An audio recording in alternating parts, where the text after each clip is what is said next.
আপনি বলছেন যে এটা নিয়ে রাজপথ উত্তপ্ত হবে। রাজপথ উত্তপ্ত হবার মানে প্রয়োজনটা কেন আসবে? কারণ এখানে তো সংবিধান সংস্কার পরিষদ যদি হয় তো সেখানেই পরিষদের এটা সমাধান হতে পারে। আমি একটু ডক্টর সায়ন্ত আপনার কাছ থেকে শুনতে চাই, আপনি কি মনে করেন?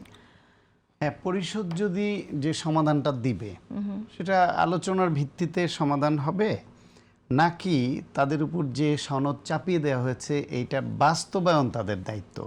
মানে যা বলেছে এটাই করতে হবে, কি প্রক্রিয়ায় বাস্তবায়ন হবে সেই ফর্মুলা নিয়ে কথা বলেন। এটা যদি হয় উদ্দেশ্য, তাহলে সেখানে ভিন্ন মত দিতে গেলেই তো তখন, যেমন ধরেন বিএনপির তো ভিন্ন মত দেওয়ার সুযোগ আছে এই জন্য যে বিএনপি তাদের ইশতেহারে স্পষ্ট করছে যে আমাকে বাধ্য করে পরিস্থিতিতে ফেলে এক ধরনের ব্ল্যাকমেইল করেছো ওইখানে সই করতে।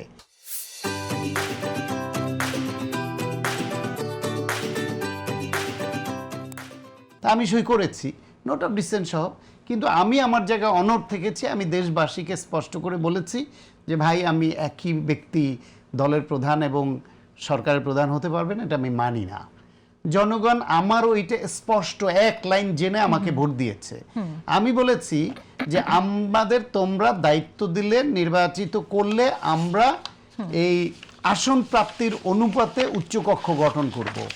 আমি ওই যে আগে যে পিআর পদ্ধতি ছিল ওটা আমি মানব না, সে স্পষ্ট আমি এক লাইন বলেছি।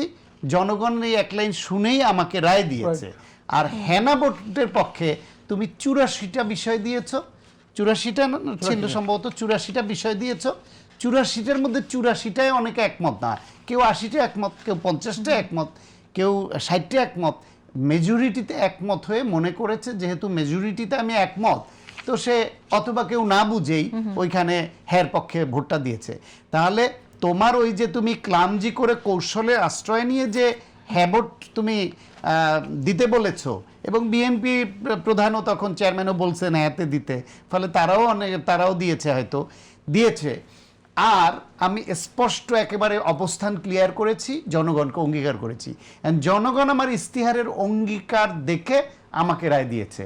এখন আমার এই অঙ্গীকার মানার বাধ্যবাধকতা বেশি, নাকি তোমরা ওই প্রতারণার আশ্রয় নিয়ে চালাকি করে আমাকে দিয়ে ব্ল্যাকমেল করে সই করিয়ে অনেকগুলোকে জায়েজ করার চেষ্টা করেছো, ওইটায় জনগণের রায়ের শক্ত অবস্থান বেশি। দুইটাই তো জনগণের রায়, কিন্তু কোন রায়ের গুরুত্ব বিএনপির কাছে বেশি, এই ডিবেট তো আসতে পারে।